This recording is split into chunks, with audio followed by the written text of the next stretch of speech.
All right, we are finally here. My brother is making some adjustments. He's getting a new chair. So give us just a second and we'll be going live. Actually getting everything started here. So on our 5-year anniversary, I'm going to go through and I'm going to start sharing all the good stuff. And you can help us out while you're jumping on and joining. You can do the very same thing. That would be amazing. So, all right, we'll go live on Instagram.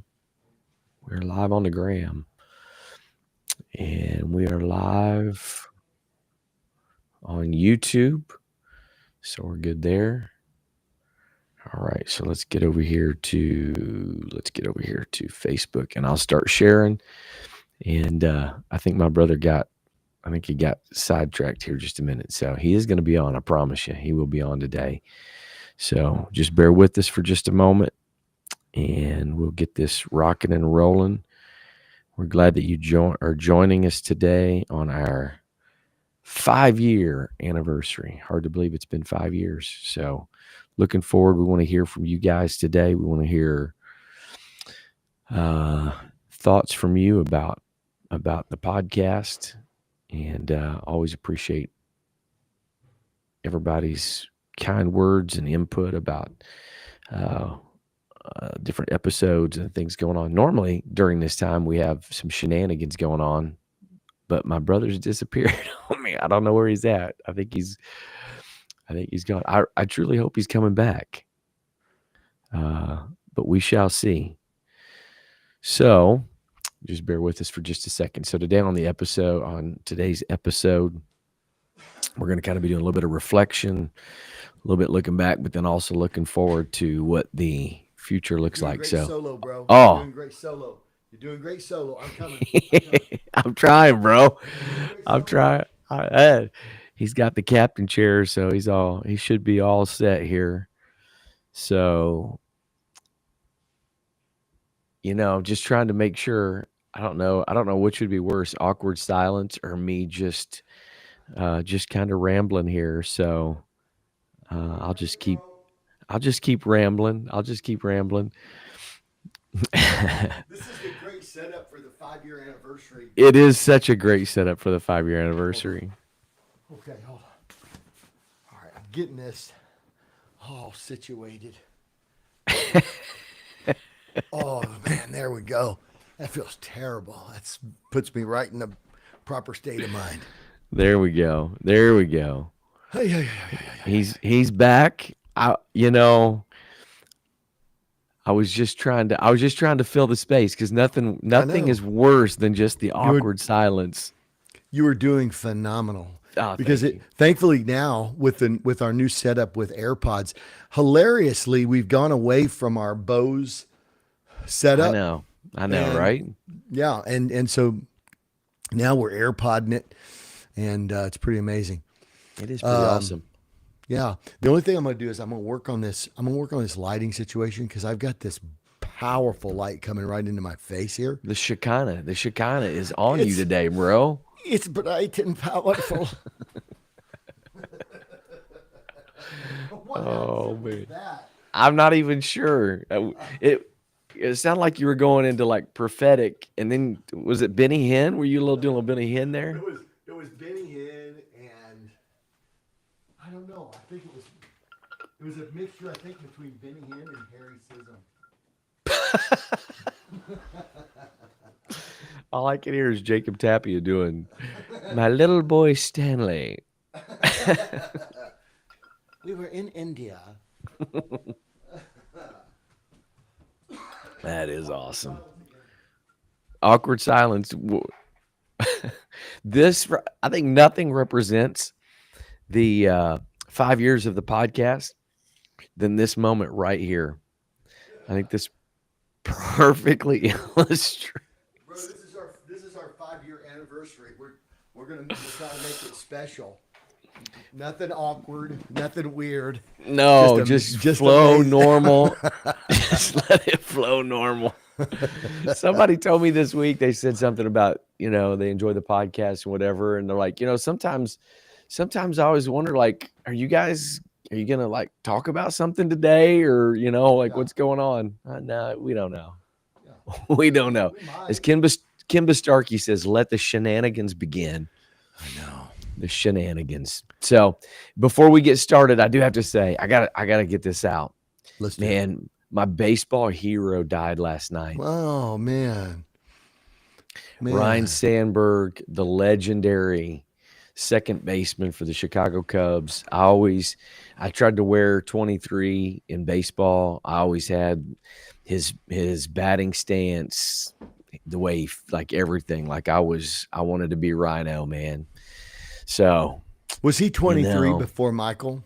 He was. Yeah, you know what, man? It's interesting. Chicago, 23. I know. That's a great question. I mean, he was always 23, but I can't remember. Did he come in like 82? So he'd have been before Michael. Yeah, 82. Well, I was just trying to think. When did Michael Jackson? He didn't wear any numbers, bro. What is not number 23? Oh, Flip Wilson and the Harlem Globetrotters. Oh man, it wasn't Flip Wilson. Who was it? Who was that? I was thinking of Curly Neal, but it was, who was that? And I said, he was on the Harlem Globetrotters. What is Michael Jackson's iconic uniform? Michael Jackson's iconic uniform? Yeah. that would have been like the red bedazzled jacket with the high pants and the glove. And the fedora. And the fedora, yeah. That was his 23. That was his 23. Bro, they actually used to sell, I think at like Walmart, you could go get the bedazzled jacket with an attached one bedazzled white glove. They sold it at Walmart. They sold it at Walmart, I think, bro. Hey, could you imagine a guy, some guy from, Bertha, Alabama, going into Walmart saying, Bertha, Alabama. He said, I think I'm going to buy me a Michael Jackson bedazzled jacket today. I bet they didn't even put them on the shelves in Bertha, Alabama. I would say probably not. Oh man. If there is a Bertha, Alabama, I'm sorry for that. Again, I appreciate the accent there. Yeah, I tried to do Alabama, Bertha, Alabama. I didn't know if you were going for Elvis or what was happening there. I don't know. What do people, don't they, when they're from Alabama, is that their accent? Maybe we have some Alabama people. They can tell us. I'm not quite sure. We did, but the numbers just dropped off dramatically. MJ on YouTube wants us to tell a joke. No, we don't want to go there, MJ. We don't want to do that. MJ, is it Michael Jordan or Michael Jackson? MJ. Bro, we just talk about it, and MJ shows up. Oh, Oprah and the Power of Attraction. Let's throw out. Hey, if MJ has a white glove, could you just post like just a shot of the white glove? Oh man. Oh, that's awesome. MJ's gonna start telling jokes. I'm not sure that we want to go there on that. Keep it clean, MJ. Come on now. This is a family program. We don't want to go there. What was Michael Jordan's college number? Was it 23? I'm pretty sure. He must have carried that over to. Let's see. Let's pull it up and find out. I'm wondering if he was. Okay. Yeah. So Rhino came over to the Cubs. I know he came over in 82. From I know that. the From Phillies? Philadelphia. They traded, let's see, they traded, I think they traded Ivan DeJesus. No way. I think that might have been the trade where they got Larry Boa and Ryan Sandberg, maybe. Larry Boa and Ivan DeJesus.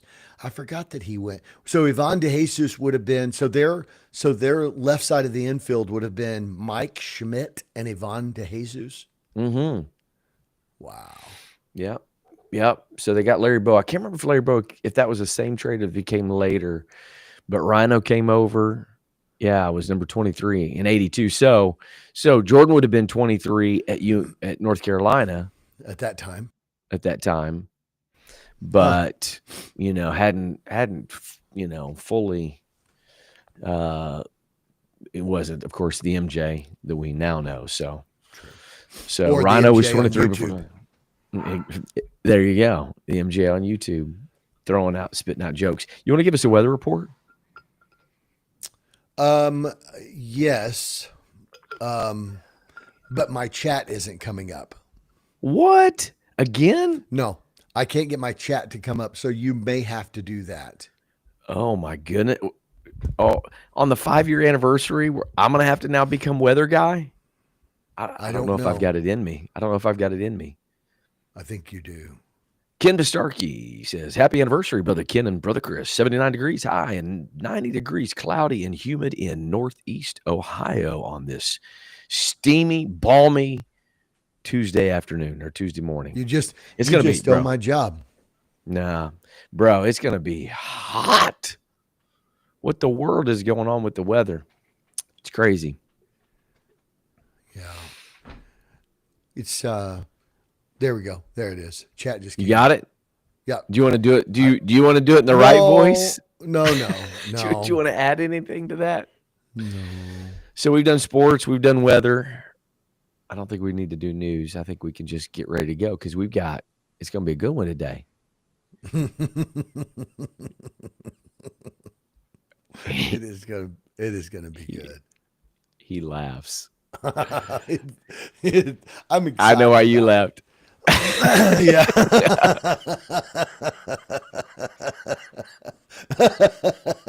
MJ.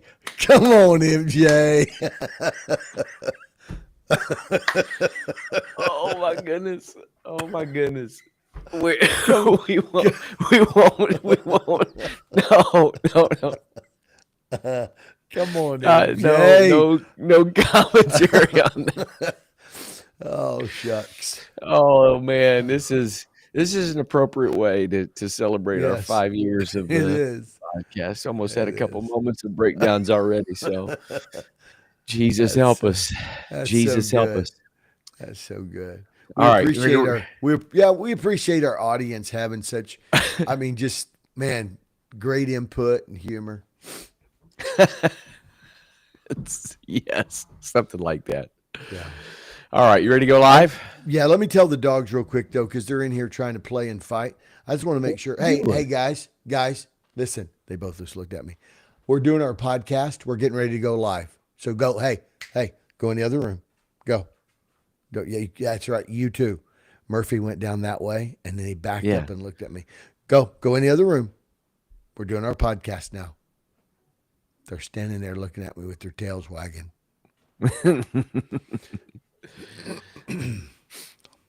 That's awesome. So Silver I'm clearly not the dog. I'm clearly not the dog whisperer. Right? Well, they know you don't mean it. You really want them there. They know. They know. Yeah, that's right. Do you want us to go get our beds and come? Exactly. We'll drag them in here and lay here by you. If you want. Exactly. We just had a comment from the man, the myth, the legend. The Darren Sargent just commented. Can you believe that, bro? Did he really? I cannot believe that somebody of that stature is actually listening and tuning in today. Darren Sargent. That's right. He was, I think he was on the platform and on the video screens at NAYC more than anybody. I think he had more face time than Taylor anybody. Fish.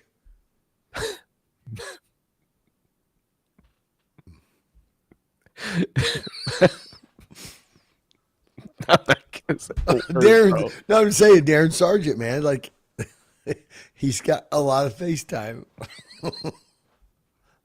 Silvergeist wants to know what we're talking about today. We don't have any idea. We have no clue.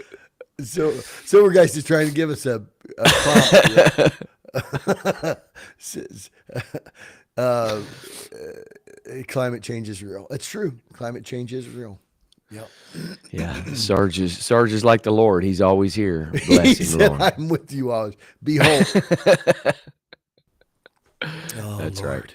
All right, here we go. We're gonna go live, and we'll just see what happens today. This could be interesting. So, all right. You ready to go? I'm ready and excited. Here we go. 3, 2, 1. That's awesome, bro. That was amazing.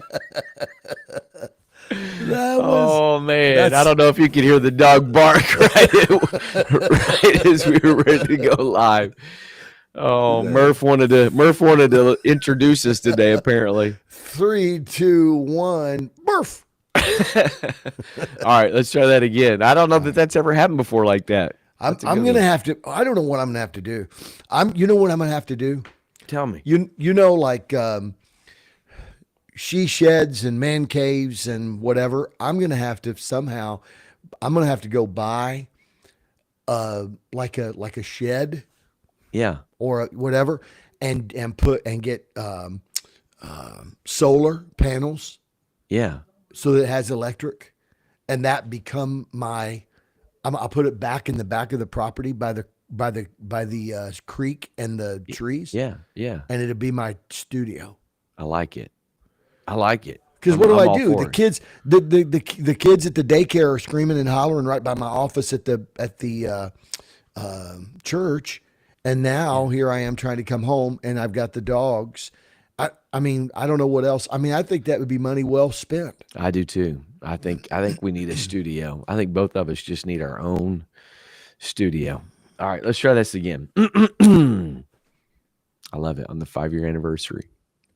At least no technical issues today. Not yet. Right. All right, here we go.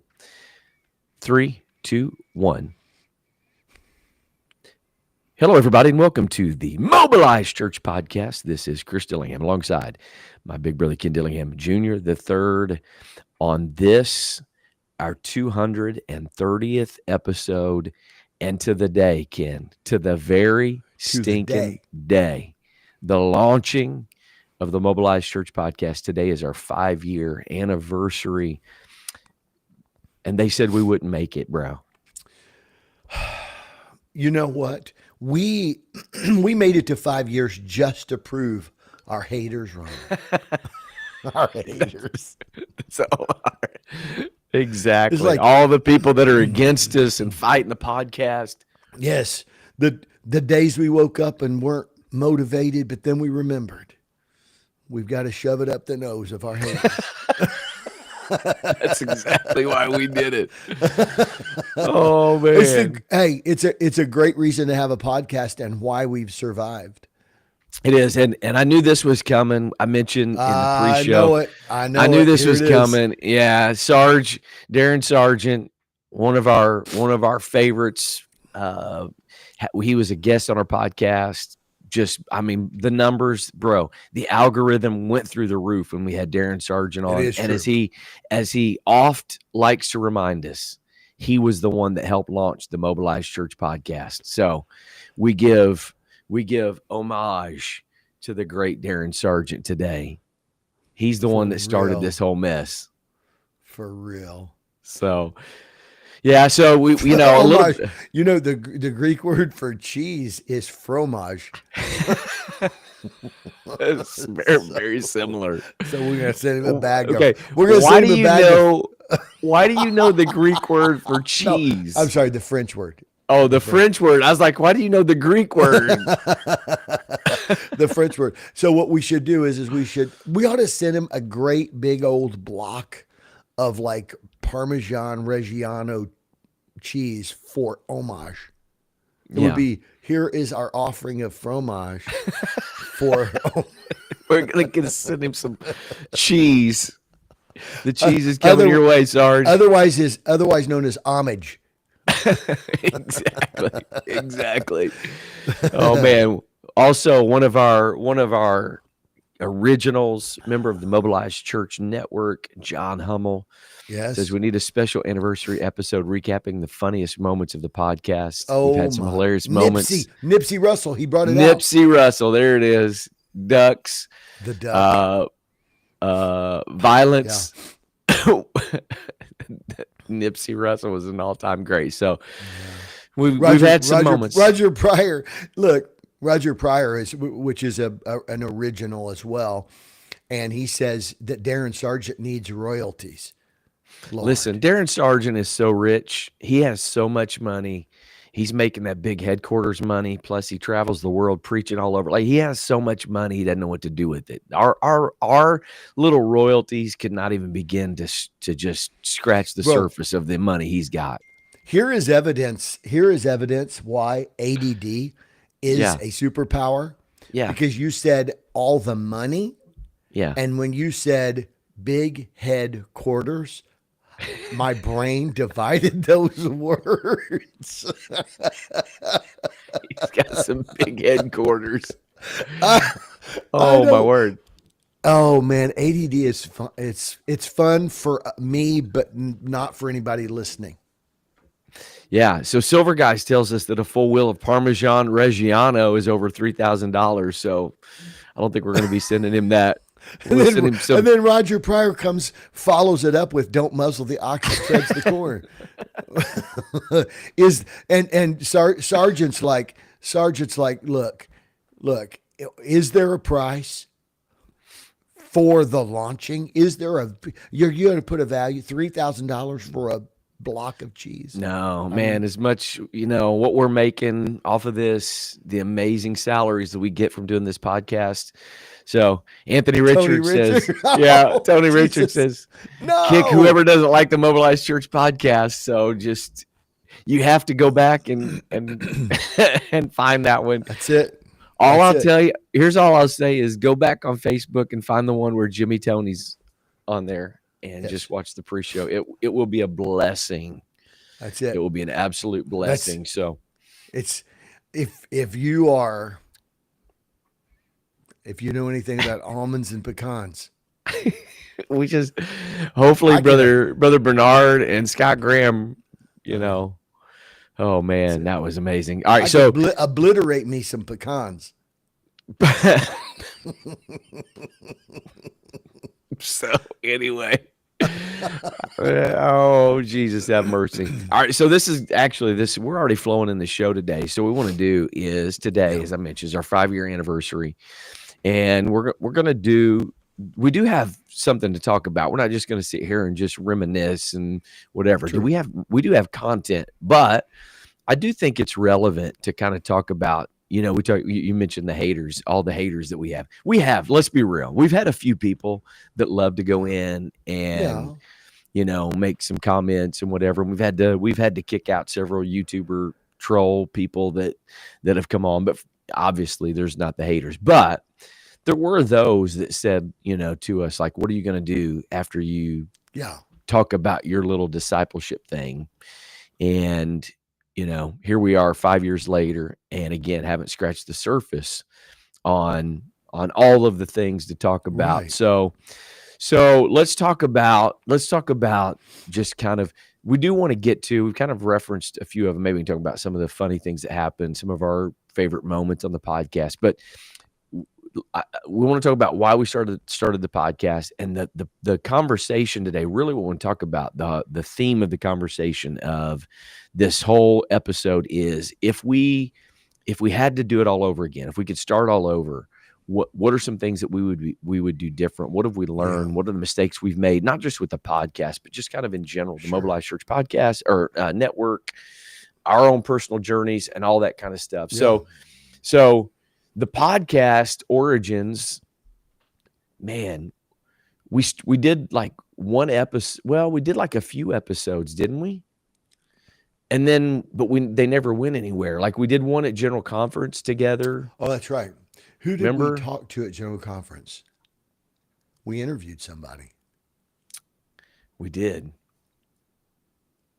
We interviewed somebody at General Conference. That one never made it. That one never made it live, but it was kind of the start. And then I came to your office one time, and we recorded like 3 or 4 episodes or something, and whatever. But kind of how it all started was we were on the journey. We had been on the journey for a few years of how do you shift the church from attractional church model, all that kind of stuff, into a mobilized missional church. And we're like, you know what? We just want to share our experiences. We want to share what's going on. And so, like everybody, we were dealing with the isolation of COVID and everything going on. It's a good point. And just kind of felt like, man, now's the time to do it. Let's get it started. Let's get it rocking and rolling. And, we got the equipment. And in July of 2020, we recorded our first few episodes and kind of get the process, got the ball rolling with it, Ken. Yeah. I think that's the thing when you think about like what, why did you do this? It really does boil down to that. I think it does boil down to this idea that we were, in so many different ways, we were looking at and thinking about what kind of potential really is out there for missional success. What are some shortcomings of our, missional model, our evangelistic, system or style?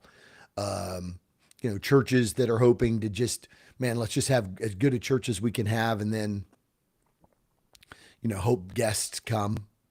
Those kinds of things.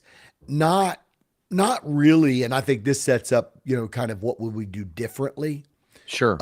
But in our mind, what we were doing was sometimes when you begin something, I think that what you have to do is to, rather than thinking about how can we modify what we've got,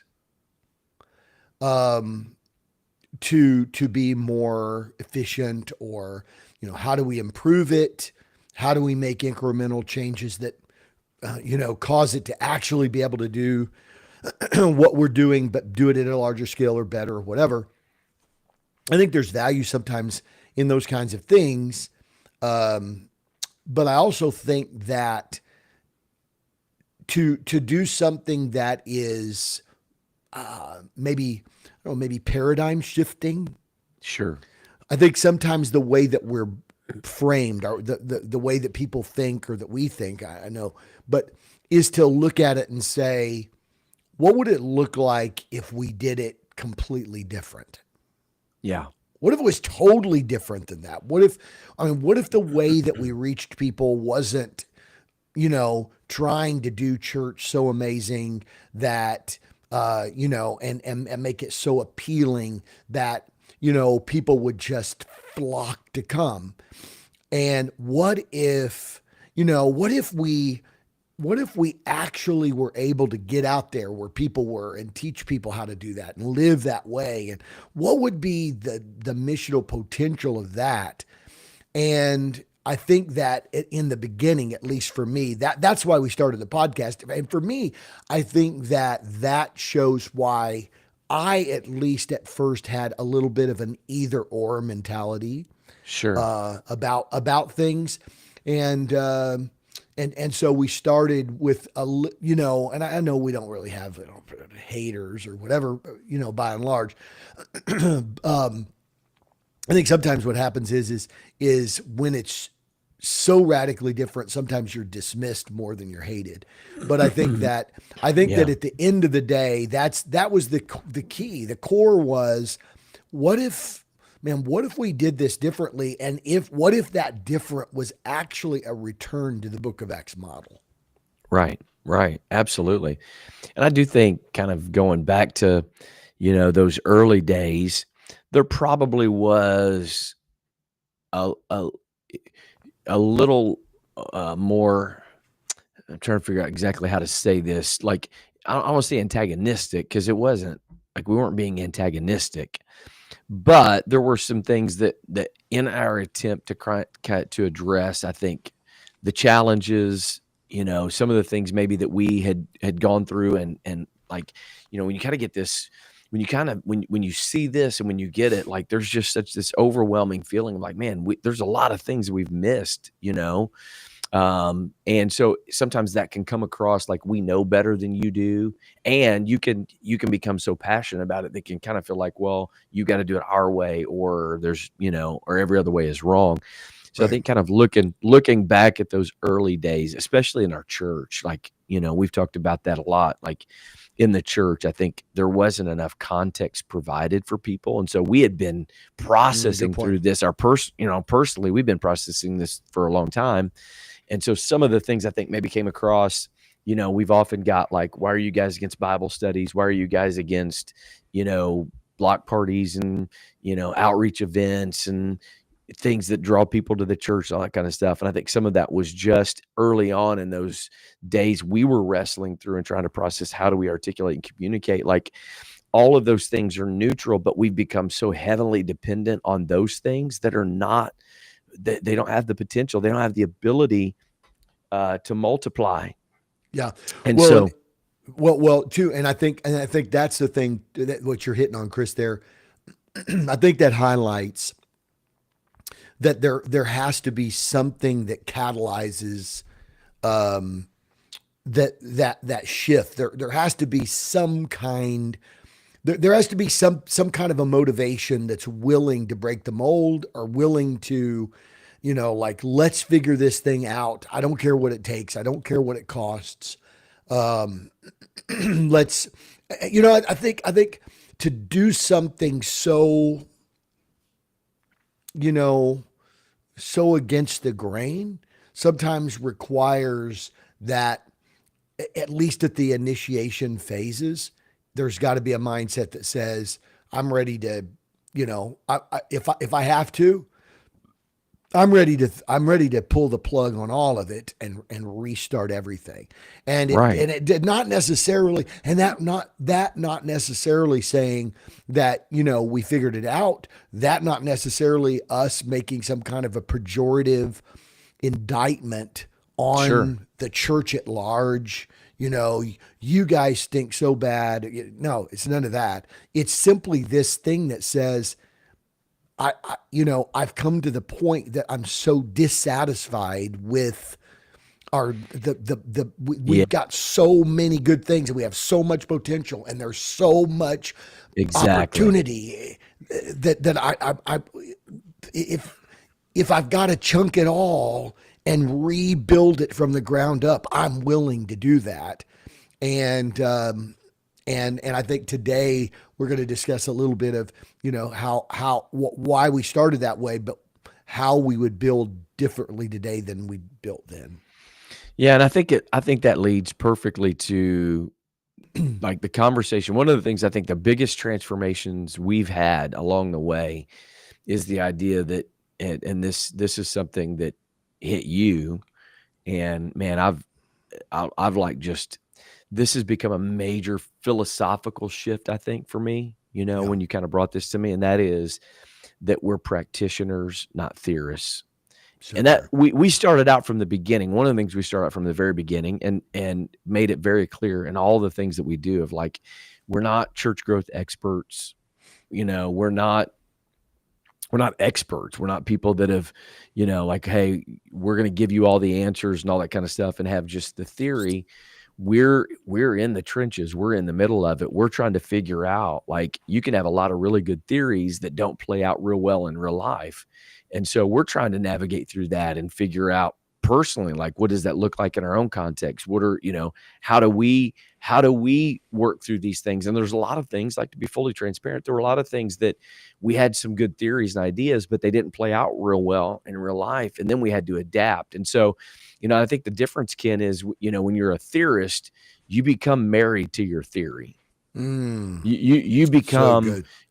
emotionally So good, bro. invested in your theory and your concept that you're unwilling to bend off of that, versus a practitioner says, you know what, there you have to figure out a way to take what you feel like God has led you to, and theorists, like, you can have a good theory that you come up with, you evaluate certain scenarios and situations, but a practitioner is spirit led, and so there's some things you come up with some good ideas, and they look good on paper, and then you start applying them, and you're like, you know what, I never accounted for this. You don't know what you don't know, right? Mhm. And there are variables that oftentimes you don't see. And so the practitioner piece allows us to not get married to certain aspects of like the things that God has led us to, and willing to adapt and change while holding true to the foundational pieces of it, which is, I believe with everything within me that God has called us to be disciples that make disciples, churches that plant churches, that plant churches. I believe everything within me that the way that we're going to get to the multiplication that God has for us is to find a way to mobilize everyday missionaries in the key spaces of life. Like those principles and concepts, Right. I radically believe in those principles. Now, what we've done is we've adapted the application of those things, and over time adjusted, made changes, and continue to do that. And we'll continue to do that going forward. Yeah. Well, and that I listened to a podcast yesterday. It was Dr. Andrew Huberman, and he was interviewing a world-renowned neuroscientist who's also an MD, which is right. Medical doctors are often called, they practice medicine. They're practitioners. And it was interesting because they were talking about, it was really a really pretty cool conversation because they were talking about sexual genetics, sex meaning male, female, what affects that, how much is formed in utero during gestation, and they were talking about all of these various things, like what happens when blah blah blah blah blah, and and there was a lot of said, well, what we're learning is, or we found through recent research that. And then there were times when he said, like Dr. Huberman asked him at one point, he said, what would happen if you introduced testosterone to the body? And so, because they were talking about, they said, I understand this is a little bit, we're in a thorny territory here with a lot of it's just, there's a lot of political element to this and so on. And they were like, we're just speaking purely from a biological perspective here. But it was interesting, Chris, that as they were speaking about these things, there were times where, here these guys are both research professors and scientists at Stanford School of Medicine. And they would say, he would say, we just don't know the answer to that yet. Or what we're finding is, and we think that means, and some of it has to do with, right? Yeah. It's the dynamicness of, like for example, they said, we've just recently learned that. Interesting. And they were talking That's a great about, point. They were talking about how, they were talking about cortisol, and they were talking about when a woman has high levels of stress during a particular period of her pregnancy, that there's this condition that can happen where the adrenal system and the adrenal glands actually become a little bit incapable of producing adrenaline, and they become more in tune to androgen. And it said, so these people, they exhibit some different behaviors, and we didn't really know why until recently, that there is this receptor change in the brain that occurs in utero. And they're like, we're just now learning it. And what they thought was just, well, it could be nurture. So you could philosophize about it. Well, is it nurture? Is it nature? Is it, maybe they were given, maybe they were this, or maybe they were molested, or maybe they were, and they're learning. No, actually there are presynaptic receptors in the brain that have been affected by this moment in utero Yeah. that has helped wire their brain in a certain way that it's not just the way they think, but it's the way that their body responds to hormone stimulation Yeah. that creates a particular kind of outcome. Yeah. And the point that I'm making is here are these research scientists that are going back and forth and saying, well, we're just learning about that, or we don't really understand that yet, or what we thought we knew. They were talking about oxytocin. They're like, we thought that oxytocin was the connection hormone. And now we're learning that it's a little bit nuanced from that. And they're like, wow, everything we thought we knew about it now. And these are some of the smartest dudes in the world. Sure. And I think that there's so much dynamicness about the mission. I think that things change Right.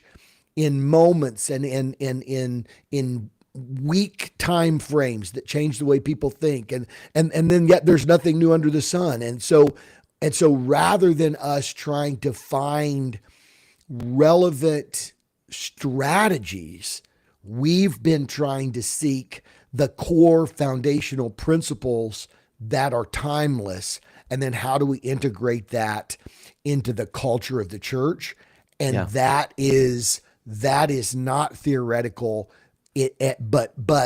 But you have to do the research and, well, did that work? And why didn't it work? And Right. why didn't that church implement that? And why do you still have people that aren't activating it, and blah, blah, blah, blah, blah. And it becomes that's the journey. Absolutely. One of the things I think for me on this, like kind of the learning piece, it has been, okay, so the book of Acts, the majority of the revival that occurred in the book of Acts occurred in collectivist culture. And I think early on there were a lot of principles that we tried to uh, impress on people and tried to implement that work really, really well in a collectivist culture. And I always wrestle with, but the reality is we don't live in a collectivist culture for the most part. So We have true. pockets, we have different groups, maybe different language groups or different cultural groups that they do live that way. And so there's some things that can apply. And one of the things I've really wrestled through personally is like, okay, the principles apply regardless of those influences, whether it's collectivist or individualistic culture. The principles should apply. Right. But then the question becomes for us, Right, how do right, right. we How are they how do- applied? how do we implement those That's right. in our culture that we've given? Because we can't just dismiss it and be like, well, it only works in collectivist culture, so I Right, guess American right. culture can't have multiplication revival. Or do you create a strategy that says that we have to move the church toward being a collectivist culture? Well, okay, that's fine. But you could be able to move the church toward being a more of a collectivist culture, which would be kingdom, and it would look like kingdom. But here's the problem, Chris. The culture around us could become increasingly, and I believe it is, increasingly hyper disconnected, 100%. actually uncollectivist. Absolutely. And where there is the collectivism, it's actually more of a mob mentality. There's more of a, you know what I'm saying? Where now we're finding collectivism, it's not mutually beneficial collectivism. It's just the accumulation of emotional energy toward a particular thing. Sure. Sure. So I think that's huge. Yeah, which is where I think you see the idea and the concept of like people just going to church, right? That's an expression of the culture and the world we live in. Like that's not an abnormal thing to people. Like I go to church with people and whatever. And then but the practitioner piece is like, okay, but God's strategies apply to any culture. Mm-hmm. So the principles and the concepts of disciples that make disciples, which is what we're called to do, our primary calling, which is everybody who is born again is called of God primarily to go and make disciples. So So what does that look like? There has to be an element and a dynamic of relationship building and connection. It's just not going to look like maybe what you see in a collectivist culture. But I just simply use that as an example of like how we have progressed. We've never shifted. We've never moved off the foundational pieces, the foundational components of that very piece, disciples that are called of God primarily to make disciples. We've never shifted off that. How that functions and how that operates. There are some principles and concepts we won't move away. We won't move off of. We believe that they're God's ordered, ordained ways, regardless of what context or what culture a person lives in. What we've tried to do is say, okay, this is what it looks like in the ideal situation.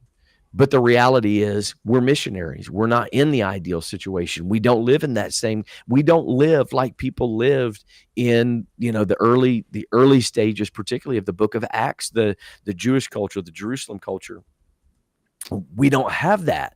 So we can't just try to plop it down. But I do believe God will give us divine strategies on how we can take those principles that are applicable in any generation, in any context, in any culture, and then begin to apply them into our particular culture. So I think early on, like as you start seeing this and hearing, like we became super dogmatic about the principles, and remember, right, during this time, the discipleship, Brother Gleason, his books, his preaching was really moving our movement towards this idea and this concept of discipleship. And if I could just I personally, obviously, we're not Stan Gleason. We're not, I'm not putting us on that level, but man, I felt like a responsibility of I want to make sure that we help move this towards the discipleship culture that God had, because there were a lot of conversations about some discipleship things and whatever, which were good and were fine, but we're maybe just a little bit of a repackaged attractional church concept. And what we were trying to say was, no, we can't reframe it back into what we're already doing, what we already know. It's got to it's got to get down to the individual level, living on mission. Well, I think what to undergird that too, and you're spot on. That was our pure intentions. And I think also to understand sort of the difficulty of this kind of thing, it's important for us to understand that our brains are really not wired to be at peace in the abstract realm. Sure. Right. Childhood development demonstrates that children are learning concrete associations. Yeah. You know what I'm saying? Sure. Objects, they're learning objects and actions. Like, what is the object? What does it do? Objects and actions. And it's more than, it's like children it requires an understanding of the objects and actions before they could ever learn like concepts and categories. Yeah. Do you understand what I'm saying? Sure. Absolutely. They learn what a fork and a spoon is. Yeah. As an object associated with an action before they learn that they go into a category of like food and kitchen and eating utensils. Yeah. They can't categorize and they can't conceptualize. They learn what a ball and a stick and they learn what those things are and do. And so they learn to interact with the concrete first, right? They learn stories and examples, right? They learn stories and examples before they learn principles and or like in math, what's built. Well, what's built is if you have an apple and you add another apple, how many apples do you have? So they learn mathematical, concrete understandings of math before they learn abstract equations. Yeah. We do. We learn patterns and rhythms. Like we start becoming like, even socially, people begin to be aware of like patterns and rhythms. This happened. So this was the action. This is the associated result. This was the action. This was the response. This is what I said. This is how they responded. So even socially, we deal with the concrete. I think the reason why this is important is that our brain is wired toward that. And so our first thought is, I need to create a concrete set of framework. So good, man. That says, if the church does this, this will happen. Right. Okay. Okay. Because here's why. Because we need to say, in the concrete thing, what do we want done? How do we accomplish that? Objects and actions. So I think that if so for us, we start off with this premise that feels maybe a little bit more like theorists. Sure. At first, it feels a little bit more like conceptual ideologists. Yeah. If you do this, you'll get this.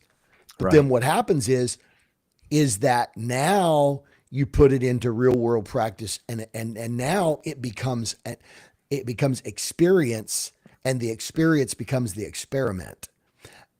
And so now you go back to the drawing board, man. Right? So now you go back to the drawing board, you go, well, were we wrong about if you do this, you'll get this? Yeah. Or are we just simply observing the struggle to get people to do this? Man, in other words, is this outcome not actually associated with the action? Did we just assume that if we did the action that this would be the outcome? Or do we still stand on that principle that the outcome is associated with action? The problem is we underestimated the difficulty of getting people to do the action. Yeah. And therein is the 100%. It's like a basketball play. You know, we had a play called overload, and we had a 2-3 zone. We would put a guy to bring the ball down. We'd bring one of the bigs from the low post to the opposite elbow, and he'd set a pick on the top guy, and we have another guy on the wing, and there'd be a guy on the baseline. He would come from the far side all the way over to the other side, and they would set a pick for him. And point guard would make a pass to the wing would make a pass to the corner, wide open three. Okay, that's the theory. But the reality is, when you run that play, the players are going to go to different places. The defenders are going to do different things. Things are, you know what I'm saying? Or the guy that's setting the pick doesn't set the pick. He lets the defender through, and now. Right. Or the defense makes adjustments. Like, there's all kinds of different variables. So in practice, you can run it 37 times, no defenders, whatever, and it works every time guy gets an open three. But you get into a game, and all of a sudden it doesn't quite work out the way that you drew it up in practice, and now you have to adjust, you have to evolve. And so, like what you just said, man, it makes so much sense about how, like, you come up with the concrete ideas, but then when you start practicing them, it doesn't quite work out the same way. It's kind of like Roger Pryor makes a great comment about the early days of Pentecost. They started out and revival was predominantly in Jerusalem, but that wasn't God's plan. That wasn't God's purpose.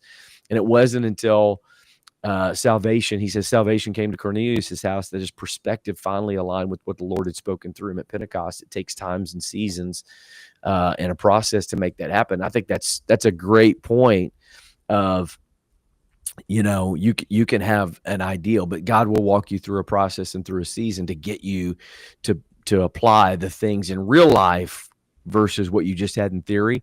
I do want to ask you this. John Hummel had a question. I think this is a good question. I've got some thoughts, but I want to hear your thoughts on this. He says, during the transition to a new operating system, did you face pressure from peers to revert back to the old model? How did you handle others grading you on the old scorecard? Love the last question particularly. So you want to take a shot at that real quick? Yeah, well, okay. So I think that I think the scorecard is an example. What John's talking about is that the scorecard is an example of what is the valued thing. Mm-hmm. It is an example of a solidified, a concretized. We're talking about the difference between concrete and abstract. Okay. So what happens is we need to know if we're winning. Mm-hmm. I think that's the key. So the question is, are we winning? Well, the Yeah. only way we can know we're winning is if we have a scoreboard or a scorecard, right? How do we know whether or not our child is learning? They bring home the report card. What is the report card? The report card is some type of concrete representation of the cumulative outcomes of the learning process. In other words, what are they learning? Are they learning? Does that make sense? Sure. Right? And so I think it's important as we're looking at these kinds of things to say, okay, so when you say, what is the old scorecard? The old scorecard is that which produces the concrete evidence that Mm-hmm. we're winning. Right. So what we have to do is we have to go back and say, is what we call a win what Jesus calls a win? Right. Should that be on the scorecard? Right. For example,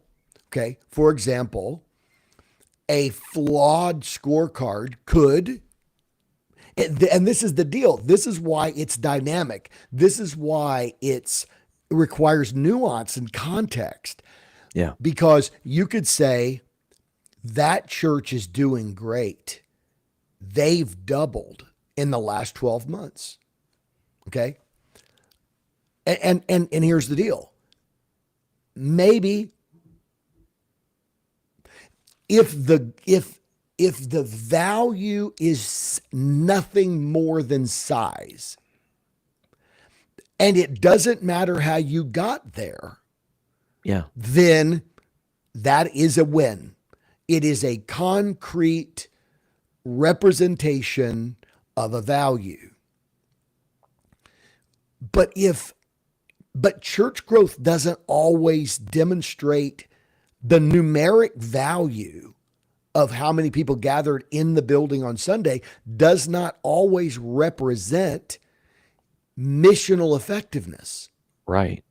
It could represent not even making moral statements about it, like not sheep stealing. Right. It could just represent that two churches decided that we're going to be better together and they decided to merge. Sure. A church can go from 250 to 500 overnight and be like, holy cow, we better figure out.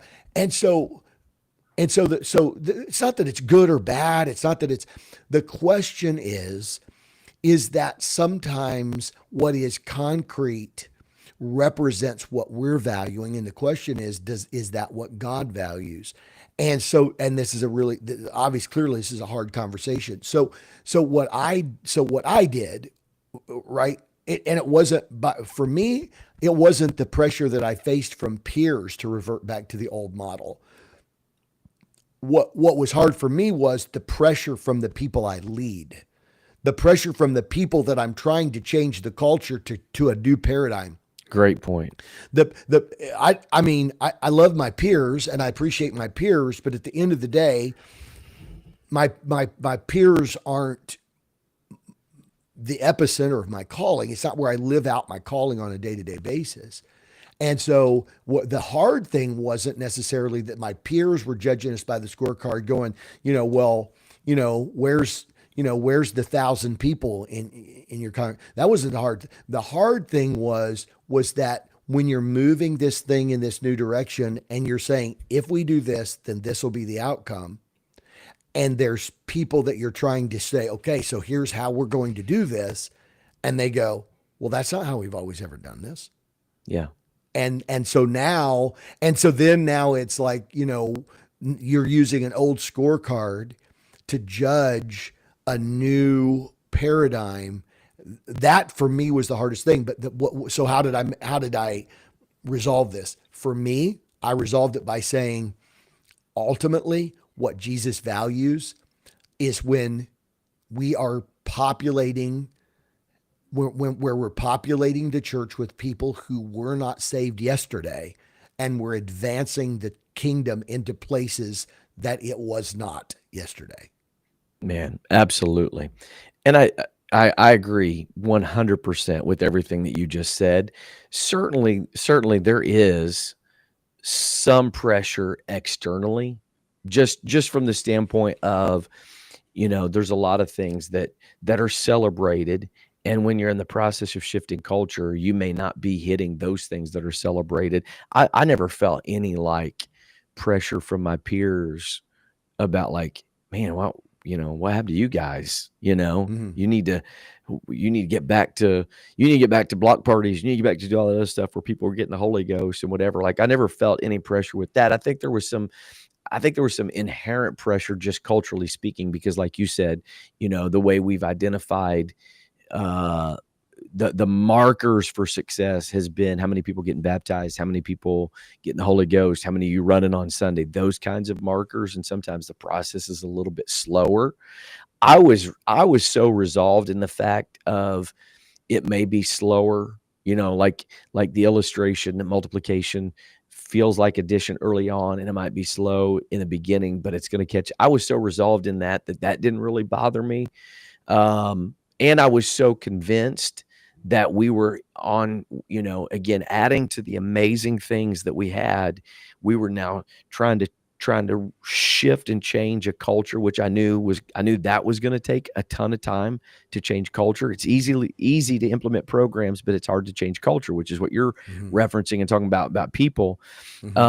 So I knew that part was going to be slow. So I wasn't really overly concerned about that. But I'm with you. There were some moments where you're doing all of the right things. You're doing all the things the right way. And all of a sudden internally people were like, wait a minute, I thought you said if we did all this was going to happen, and you weren't seeing the tangible proof. And how do you get people to believe in a promised land that they've never seen before? They've never experienced it. They've never known it. And so kind of navigating through that. And then the other thing I think too, Ken, is there are a ton of wins on that scorecard that are a lot more nuanced and can be used as, let's be real, they can be used as cop-outs, but and they're not nearly as tangible and clearly evident, like a number of how many people showed up to worship on a Sunday service, right? But there were some changes that I could detect, and I could clearly see that our church was becoming more like the book of Acts church in the way that we treated each other, in the way that we valued the things of God, in the way that now people who had zero relationships outside the church, all of a sudden they're taking time to have neighbors over for dinner, and they're built, you know what I'm saying? Like those connections, those changes may not show up on a typical scorecard. But I think in this journey, you and I had to be so locked in and tuned into there are other wins than just the things that we always thought. Let's not cop out and say, well, we're just going to be satisfied that we're a friendlier church, we're a nicer church, we love each other more, a little bit more, and we're a little more connected outside. Our responsibility is still to be missional, and we believe that there should be the fruit of new birth. We should see people getting the Holy Ghost. We should see those things happen as a byproduct of these other things that we're doing. And so now we're not driven to like, let's try to make these other things happen to make sure that people are seeing we're hitting the scorecard. Now we're saying, okay, when people get baptized, when people get the Holy Ghost, let's do that as a celebration of this is the fruit of what it looks like to live missionally. So I agree with you. I think there was a lot of internal pressure, both in us, But then also in people that we're leading, because we're asking them to go on a journey that there's not a blueprint for. There's nothing that we can point towards. Well, and that goes back to the difficulty of trying to make it concrete. That goes back to the difficulty of when you're trying to sell people on doing something differently, that sometimes you have to you exaggerate what's wrong with the old model.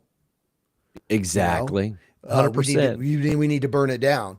Today. That's so true. Today, if so, here's what I really believe, and this is so crazy, but I really truly believe that the more you the more the principles begin to be integrated, the more you can go from either or to both and. 100%, which is where we've landed. Finally, Right. we've got landed on Right. that spot. I think if I were coaching you early on, I mean, we're not, obviously we're peers, but I'm just saying if that was a relationship early on and I was coaching you early on, I would probably say that the only reason why there's any kind of a repudiation of the block parties and the and those kinds of things that you were seeing massive amount of people getting the Holy Ghost and those kinds of things. The only repudiation to that was it's not converting to church growth. And so we're looking at it going, it's just another example of we're satisfied having 100 people get the Holy Ghost at a block party and walk away feeling good about that.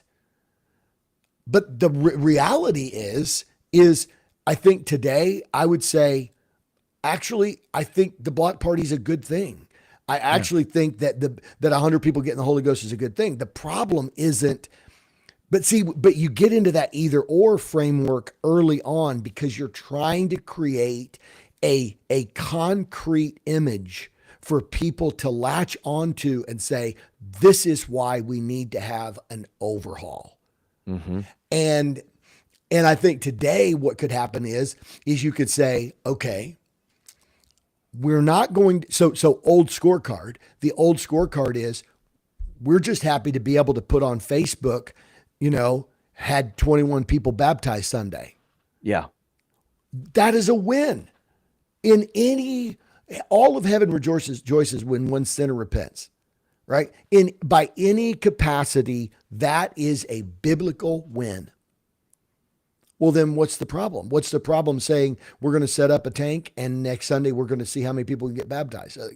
Well, because here's why. Because you're trying to, early on, you're creating this either or deal and you're saying our problem is if we continue to do it at the corporate level, if we continue to emphasize that strategically we're going to do these things and all we need you to do is help and be here and support it and whatever, then it never activates people as mobilized everyday missionaries. Yeah.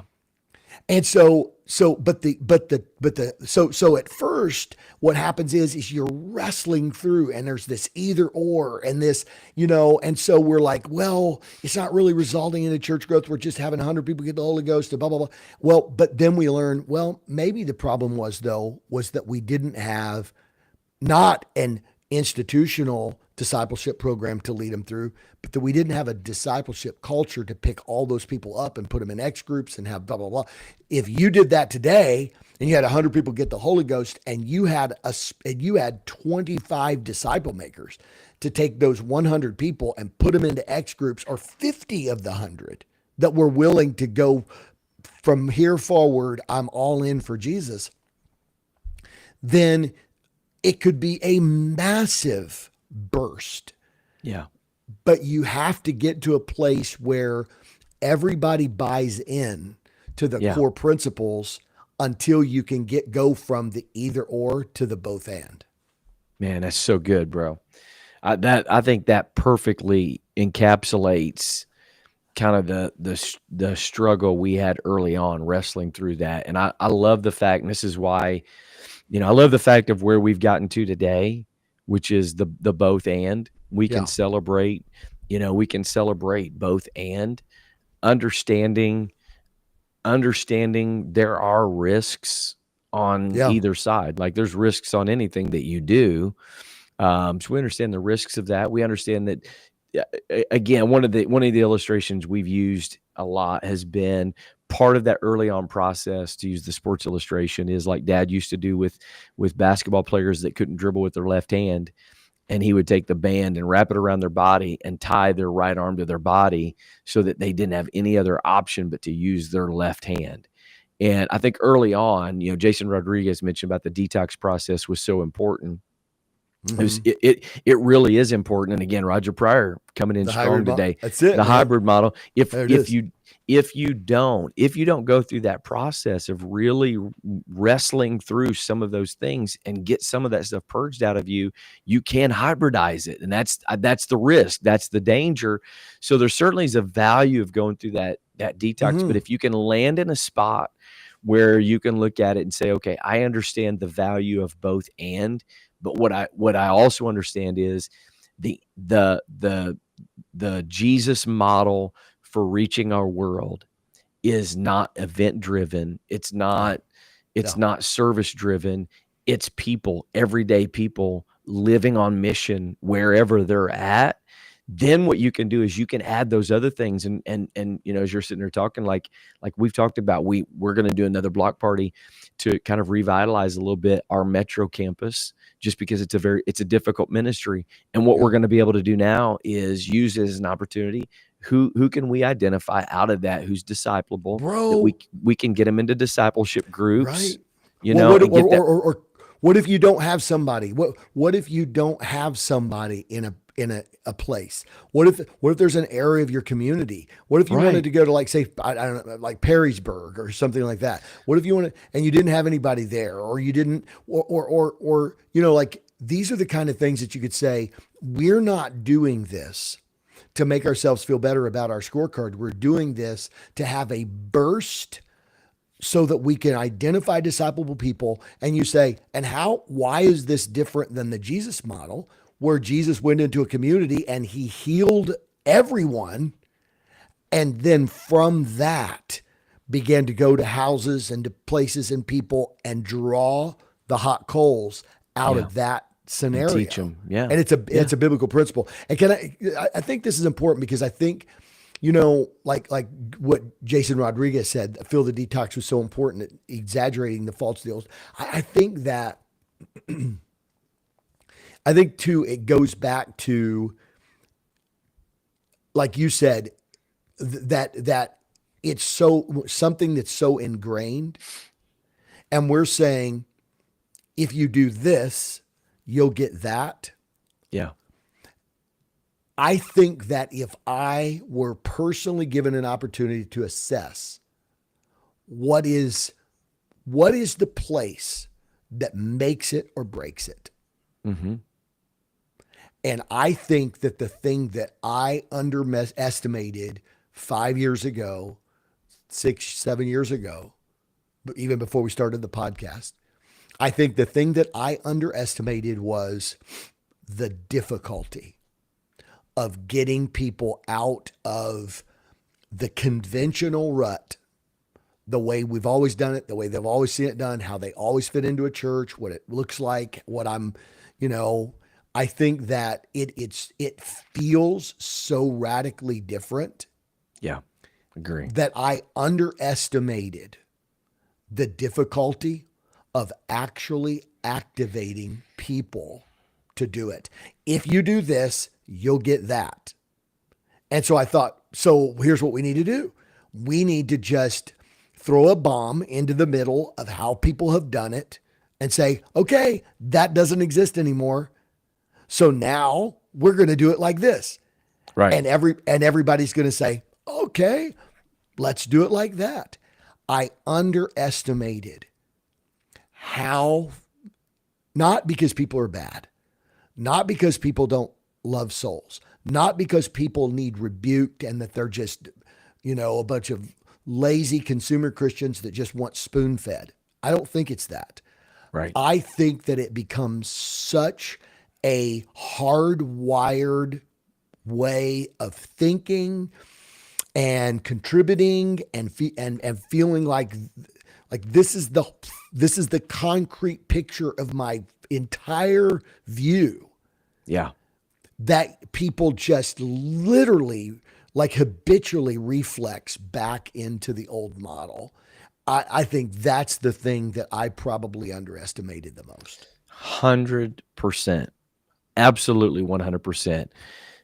And I love how you said that. It's not that they're bad people. It's not that they're, backslidden. They don't love souls, which is typically how we approach like sermons about reaching the lost and whatever. It's usually, if you're not doing this, you're selfish, you're whatever. And I think you're right. It is absolutely how deeply entrenched the culture is and how hard it is, because it demands it does demand a radical change in the way that you live. Like everything that you do has to radically change. And that is a hard thing. All right. So we're running out of time here. I know. So here's what I want you to do. Okay. Here's the question for you. We've done a little bit of, kind of reflecting back the last 5 years. I want you to share what you see, I want you to share what you see big picture as far as the kingdom is concerned. Over the next 5 years, where do you see, the discipleship movement? One of the beautiful things is language creates culture and it reflects culture, right? One of the things that I've witnessed and I've seen is there is an increasing community, like it's becoming an increasing part of our vocabulary, the idea and the concept about discipleship and some real understanding about what discipleship is, not just indoctrination, but like pure transformation, all that kind of stuff. Like it's becoming a part of our vocabulary. You're hearing it at conferences, you're hearing people talk about it and all that kind of stuff. So where do you see that the discipleship movement in general, multiplication, revival, where do you see us heading towards over the next 5 years?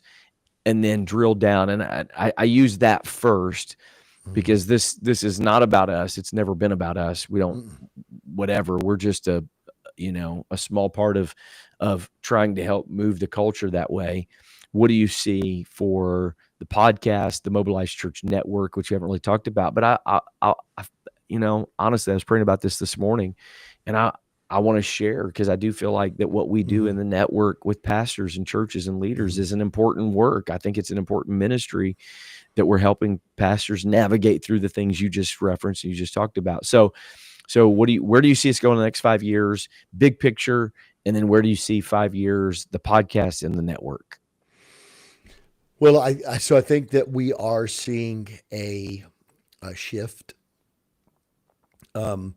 I think we're seeing a shift of people. We're going to continue to see a shift of people. I think that there are a new generation that's coming up that they want to be difference makers. I think we're, like we talked about at the onset today, I think that we are geared, hardwired, like neurologically, emotionally, culturally, like we're hardwired for comfort. Mm-hmm. We're hardwired. Like, bro, go back. Hey, listen, if you're here listening today, if you hear this podcast, go back and find the Andrew Huberman Lab, the Huberman Lab podcast on pain and pleasure. Andrew Huberman talks about that that our drive toward pleasure, our drive toward what brings us pleasure is not any different. It's just the flip side of the coin of our desire to avoid pain. Mm-hmm. He said people can be as habitually addicted to avoiding pain and discomfort as they are addicted to experiencing pleasure. Wow. and there's no difference. And so we're hardwired Interesting. that way, right? So we avoid pain, we avoid risk, we avoid stuff that feels unsafe. That's our comfort zone. And then additionally we crave the predictable. We crave patterns that are familiar. That's consistency. So comfort and consistency becomes the concreteness of our experience.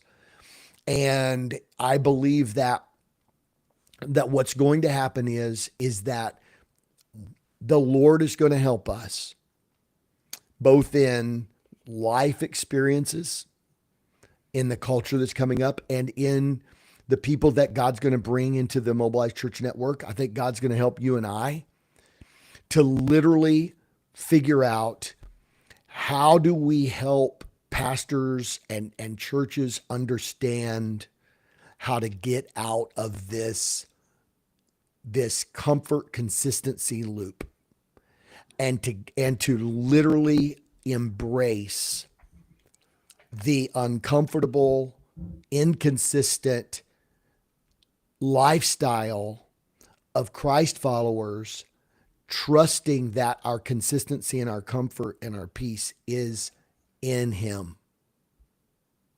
Do you understand what I'm saying? 100%.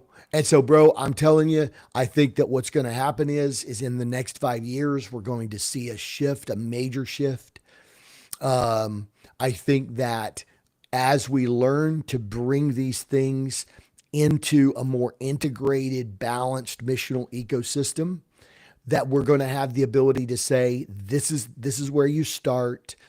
Don't throw a bomb in the middle of it.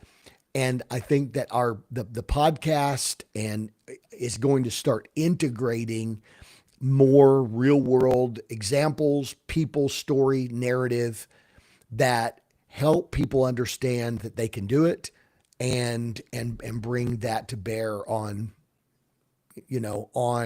the outcomes that we're looking for. 100%. In any cultural shift, I think there's kind of three phases. It starts with an acceptance, right? An acceptance of there's something, and our journey began with an acceptance that we're not living up to the potential of what we know God is capable of doing. In spite of some of the things that the old scorecard said we were successful, we knew that there was more. We knew that there, right? And an acceptance of, you know what? This is not a tearing down of anybody or anything. This is not saying, we've got the answers. We're right, you're wrong. An acceptance of, like, this is just the kingdom way. This is the way Jesus designed it. There's an acceptance there. But then acceptance, I think, is now moved into agreement. The feedback I get consistently, Ken, from people all over the place, pastors, leaders, people in churches, that listen to our conversations about discipleship and disciple making, is not just accepting, but now it's in agreement. Yeah. I see it, man. I love what you guys are talking about. I love what you guys are saying. Young leaders, especially young leaders. And then moving into, I totally agree. I think I 100% agree. This is what we need to do. I think the next phase that we're about to step into, like, again, beyond just us, but I'm saying, like, us being a part of this, is the application piece. Yep. How do you move from just being in agreement? Now you start applying it. Yes. We're seeing, you guys are as well, I know, but we're seeing a massive influx of young adults. Yes. And this culture is a natural part of our young adults' lives, the way they live. Yes. And so they're the ones that are coming up, and they're going to be the next leaders. I think there's getting ready to be an application that's happening. I think we can still have the other things that we've talked about, the block parties and the, Holy Ghost rallies and all those kinds of things. We can have all of that, but a culture that can support and now you're applying the discipleship principles and concepts. I think we're getting ready to step into that phase. And, for us, I'm more motivated than ever, bro. I'm more motivated than I've ever been to continue to do this. I mean, we show up just about every Tuesday, ready to rock and roll. We're busy. We got a lot of things going on, a lot of things happening, but we believe in this so much that, like, these conversations help us flesh out some things in Yeah. real time. It models it, but it also is giving people beyond they're starting to hear the language, they're starting to hear the conversations, and not just pieces of, somebody said this, or I heard somebody say that. Now they're getting the principles and concepts. So I'm more motivated to continue to see this grow. Our numbers, bro, are crazy. Yeah. Like we're averaging in 7 days about 1,200 views online. Yeah. And we're averaging about 250, 300 downloads in the first 7 days, which puts us again in the top 5% of all podcasts. Add in the other, we're in the top probably 2 to 3% of all podcasts. So, I mean, there's clearly an audience for it. We're doing that, but man, I'm hungry. That's a good point. I'm hungry to, connect with pastors in the network. And hopefully, if you're a pastor listening to this today, like, man, we would love to just connect with you. It's not about us. We just want to help walk with you through the process and through the journey of what it takes to get there. That's it. Yeah. Whether you're part of the network or not, like we want to help you in that journey. And so for me, the future, bro, I'm more motivated than ever, man. My mind's, even during this podcast, has been going crazy about things we need to do, ways we need to improve to help get the word out there, because I believe in it so much. Yeah. Well, I think added to that, I think I really do think that there's going to be a lot more pastors in the near future that we're going to have the ability to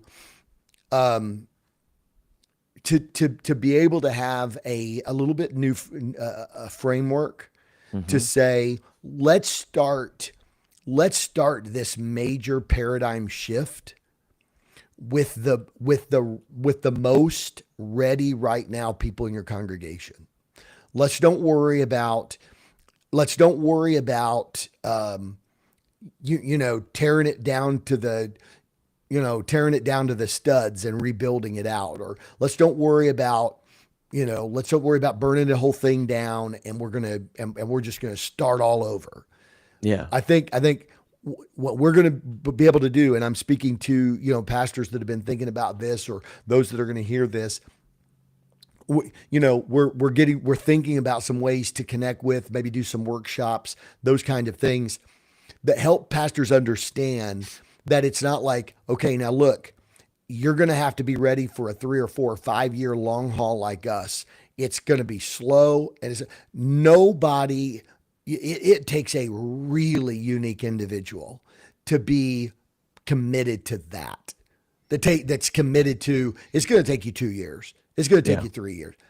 I think that what we're going to be able to do is, rather than creating a hybridized model, I think what we're going to be able to do is to show pastors how to get involved with those most disciplable people in their church, to start experiencing some really early wins, to see it in action very quickly, and say, now we're going to employ the principle that the kingdom is like a woman who hid leaven in three measures of meal until the whole lump was leavened. We need to find that first place where this thing is starting to multiply, and it's going to make its way through the whole lump.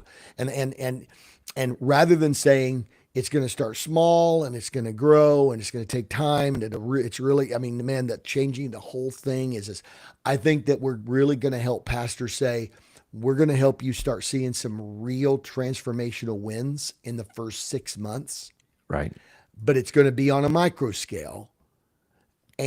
But now you're going to really see what it looks like. It's going to make you committed to being like, I don't care how long this takes, but it's also going to show you what it's going to look like to start integrating it out like Jesus did, how the 12 becomes 70 and that's a biblical pattern. To me, I think that fundamental shift right there is going to be a game changer. 100%. Well, we want to say thank you to all the listeners, all the regulars that show up every Tuesday for the live recording and contribute. Like, man, you make it amazing. Even today, some of the great comments that we've mentioned, and every week, Ken, there's tons of comments that we don't get to. So certainly appreciate all of those that show up, and then everybody that listens when the podcast comes out. Thank you for just listening. And we always used to say, like, I don't know if anybody's listening, but we have fun with it. We try to have fun. We try to have a good time. But clearly, I mean, we get people coming up to us all the time. Hey, I just want to come up and introduce myself. I had it happen at NAYC multiple times. Like, hey, me too. Just wanted you to know, I've never met you before, but I wanted to let you know I listen to the podcast and I love it. And so, man, we love that. That's amazing. Thank you for that. We're humbled by that. And we're just excited for the future, excited for what we know God is doing, which is an apostolic multiplication revival that's going to turn our nation, our world upside down. We know God's capable of doing it. So thank you, everybody, for joining us the last 5 years. Thank you for being a part of the conversation. We're excited about the next 5 years, what God's going to do. And the next 5 years, Ken, starts next Tuesday. So we look forward to coming back next Tuesday around 10 o'clock. Until then, go live mobile.